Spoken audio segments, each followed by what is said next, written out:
Hey, so I'm Jim with Esri's San Francisco office, and we got some slides up. So I wanted to first acknowledge Stephen Jacobs' quote. I thought it was really interesting. He said, moving location from an industry to a layer, and that really resonated with me with what we're trying to do in San Francisco. It's a little bit of an offshoot of kind of the mothership of Esri. But I think it's more of an and. I think their location has room to be both an industry and a layer inside of other companies and services and products, and that's where we're focused, is on that layer component. So persistent location services are finally here. I'm not sitting up on this stage as maybe has been done for years past and several years ago, and talking about what the future looks like when persistent location becomes available. In fact, last week Motorola announced a new phone called the Moto X, which you might say, so what, it's another Android phone, they get announced every week. What was interesting about that announcement, though, was the way the CEO positioned and marketed the device. He called it the first ever contextually aware sensor phone.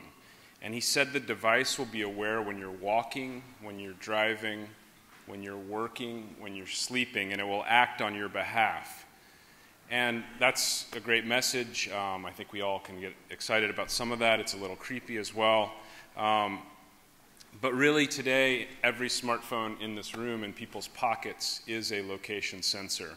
And in fact, every app on those devices, by definition, is a location app. And so the data that these devices are generating is tremendous. In fact, according to IBM's Big Data Group, in the last 2 years, 90% of all the data that's being used in the world was created. So within just the last 2 years, 90% of all data that is in use was generated. And a lot of that's being generated by these handsets. So the name of this talk is Think Outside the Geofence. And I want to first define what a geofence is. I think most of us here know, but it's essentially a boundary that's defined where some sort of action is taken when a device crosses into that fence or when a device leaves the fence. And what's interesting about this is it's really taking all of this great web data, all this data that's being generated and created, and making it actionable. It's making that data, turning that data from a noun sitting in a database into an actionable verb as you have these devices out moving around in the field. And you're able to, through geofencing, wake up the data and make it actionable. And I want to talk about what I mean by that.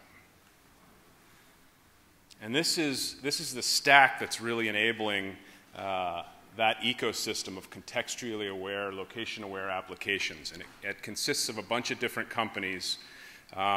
You've got the apps and services that are really delivering the value, and typically those are consuming some sort of geo platform, whether that's Apple or Google on the consumer side, or somebody like Esri on the enterprise and developer side. And below that, you've got data sources, both private APIs, private data sources, as well as public data. Everything from satellite imagery to OpenStreetMap data to social data.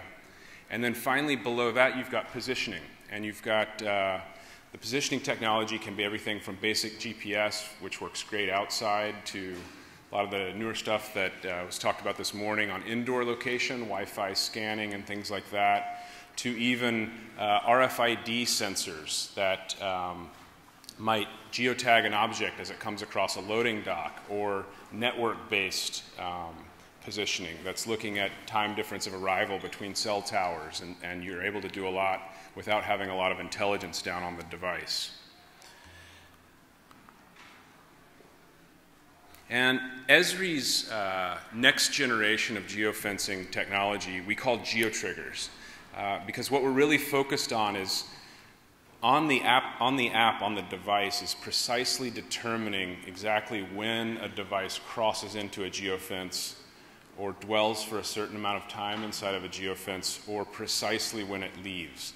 And that's been really hard to do because it sucks down your battery.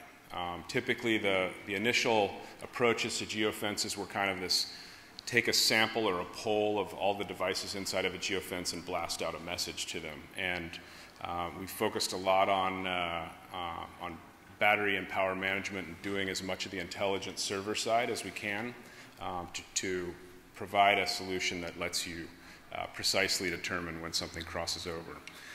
But the idea really is to hyperlink physical space and to turn a location into a URL. So as I walk into a geofence, it's almost like it's almost like clicking through a URL. This is, I think, a really cool example of what I mean. We talked about there's mobile couponing, but there's all of these other things that are really interesting and compelling uses for this kind of technology. Here's a little app that basically put tight geofences around each of the bus stops in San Francisco. And so as you walk into one of these, it's almost like clicking a URL where you step into the bus stop, and because of you're contextually aware and your device knows that that particular area is a hyperlink, essentially, it can start feeding you information about when the next bus is going to arrive, which is relevant to you right in that moment where you're located. And as soon as you hop on the bus, or as soon as you step away from that geofence, it stops. And so the idea is again, this contextual adapting application.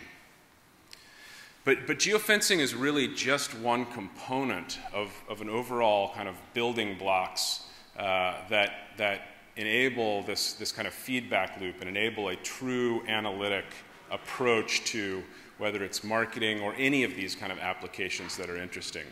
The location component down in the bottom right is really the geofencing, but there are all of these other components around mapping and visualization, around analytics. So how are you taking that data and actually learning from it and consuming it and visualizing it?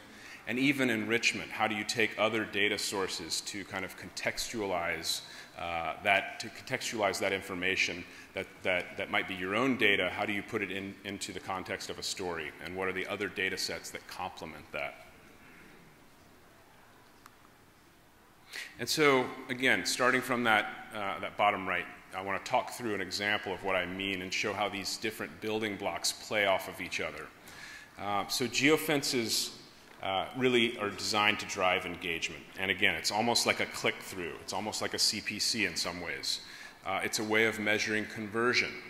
So for instance, I could be walking, and it's this idea of nudging behavior is one way of thinking about it. So I could be walking by a Walgreens, let's say, and instead of just dropping a coupon out, it could go and check the prescription API to see if I have a prescription available.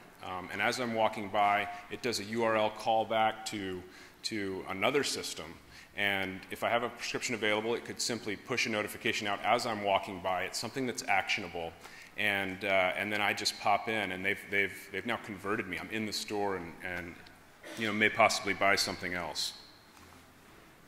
And so once you have that engagement, once you have that data, that stream of data coming in, you can begin to visualize that on the map. This is the second component of the overall kind of platform, and you can think of this as this idea of web analytics for physical space. And so you're able to say which of these campaigns or which of these retail locations or which of these sites performed better than others, and start to make this kind of comparative approach. And you're able to do things like conversion rates. How many people did I convert on this campaign? Or A/B tests. And even look at number of uniques. How many unique visitors did I get into these different environments? And so then, once you have that data collected, that raw data, and you're visualizing on a map, you can actually roll it up into analytics. You can do some simple analytics against it. So you could, for instance, say, what's the performance of this DMA against that DMA, or this zip code against that zip code? Or even apply, your own custom polygons or your own custom sales territories, so that you could say, this particular campaign really worked well in this sales territory. And you're able to kind of aggregate that data up and summarize that data up into those different boundaries. You can also do things like create heat maps or create cluster maps so that you're able to really take these visualizations that resonate, these analytical visualizations that really resonate with the way we think and the way we kind of consume data spatially. And then that last component is enrichment. And this is really all about, once you have that data in and once you've kind of analyzed it, you're able to then start to understand the who of that data. So you can do things like add in spending data as contextual data around your own data, or add in demographic data so that you can then say, why did this campaign perform better than that campaign? So like this campaign may have performed better, for instance, because it's in a much higher income area. And so you can start to kind of look at these multiple dimensions and really ask questions of your data and see why one campaign performed against another.